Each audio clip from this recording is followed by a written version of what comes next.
শুল্ক ইস্যুতে মুখোমুখি ট্রাম্প প্রশাসন ও মার্কিন বিচার বিভাগ। বিশ্লেষকরা বলছেন, মার্কিন প্রেসিডেন্টের ক্ষমতার উপর লাগাম টানতে চায় সুপ্রিম কোর্ট। তবে আইনকে কাজে লাগিয়ে 10% শুল্ক বাস্তবায়নের চেষ্টা চালিয়ে যাবেন মার্কিন প্রেসিডেন্ট।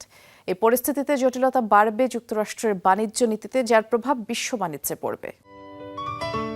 সিলন টি রপ্তানিতে শীর্ষে।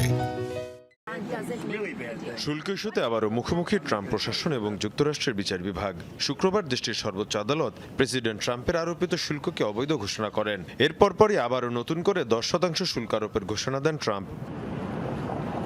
বিশ্লেষকরা বলছেন, প্রেসিডেন্ট হিসেবে ডোনাল্ড ট্রাম্পের ক্ষমতার ওপর লাগাম টানতে চায় মার্কিন বিচার বিভাগ। অন্যদিকে আইনের সুযোগকে কাজে লাগিয়ে শুল্ক আরোপের সিদ্ধান্ত বহাল রাখতে চাইবেন প্রেসিডেন্ট ট্রাম্প। ফলে বিচার বিভাগের সাথে প্রশাসনের দূরত্ব সৃষ্টি হবে। আইনের ধারাকে কাজে লাগিয়ে হয়তো ট্রাম্প প্রশাসন অতিরিক্ত শুল্ক আরোপের যৌক্তিকতা দাঁড় করাতে পারে। অন্যদিকে বিচার বিভাগের লক্ষ্য প্রেসিডেন্টের ক্ষমতার উপর লাগাম টানা। ফলে এটা স্পষ্ট যে সরকারের সাথে বিচার বিভাগের একটা মুখোমুখি অবস্থান সৃষ্টি হবে।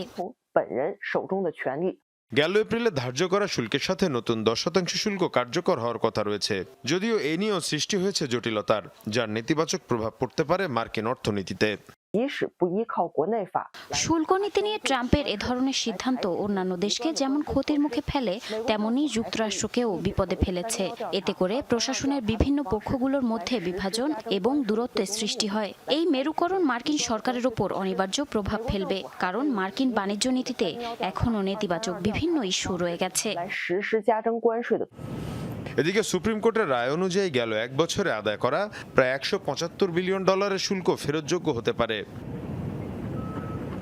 মীর মুশফিকা হাসান, যমুনা নিউজ।